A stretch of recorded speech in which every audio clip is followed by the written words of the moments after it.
Hi guys, welcome to week 2 of quarter 3.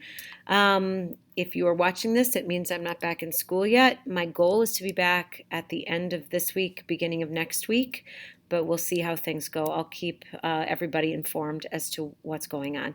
Again, I'm recording this in December, so I haven't even left school yet. So this week we're going to be working a little bit more in depth on getting geared up for major paper 3.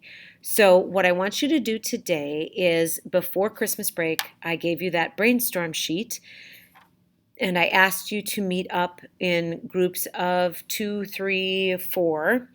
Actually, I asked you to meet up in groups of 3 or 4, depending on what class period you're in. If you're in second period with more kids, I wanted you to form a group of 4. If you were in fifth period with fewer kids, I asked you to form a group of 3. I want you to take a look at the Major Paper 3 Step 1 document that you filled out over the weekend, this one right here, about claims and reasoning and evidence from the reading. And what I want you to do today in class is I want you to get together in those groups and discuss what you found in your specific reading. Each of you in the group was to choose a separate reading to focus on in your theme category. And so now what I want you to do is I want you to talk about or to talk with each other about what you found out about that article. Then at the end of like maybe 10 minutes or so for discussion, I want each group of 3 or 4 kids to kind of make a report to the class. Your report should include one claim you found that was made by the author, one piece of evidence that supported that claim, and then you have to name that piece of evidence. Is it anecdotal evidence, historical evidence, scientific evidence, data analysis evidence, illusion, etc.? So what kind of evidence is that?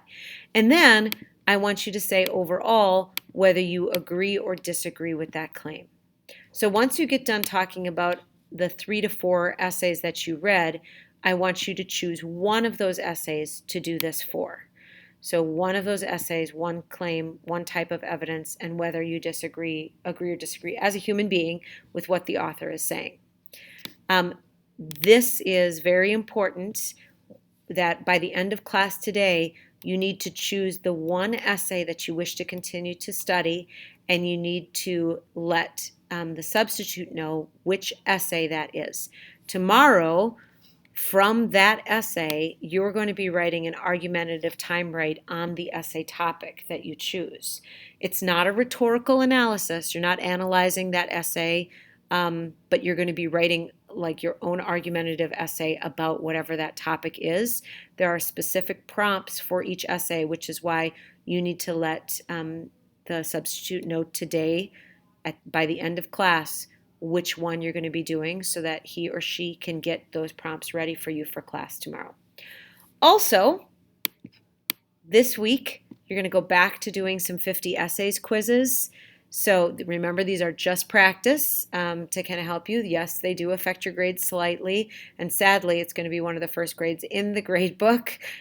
So this week's reading is The Joy of Reading and Writing on page 22. That quiz will be on Wednesday this week. All right, so that's it for today. Very short screencast. Get together in groups of 3 or 4, the ones that you formed before Christmas break. Discuss your essays individually. Then choose one of the essays to talk about in your group report. Choose the essay that you want to continue studying. If you are the person who read that essay for preparation for today, you don't have to do anything else. If you are the 2 or 3 members of the group that didn't read that essay, then make sure you read that essay tonight and have a really good understanding of the topics behind that essay to prepare for the timed write tomorrow. All right. Thank you very much. Hope you had a good day and a good weekend, and I hope I'll see you soon.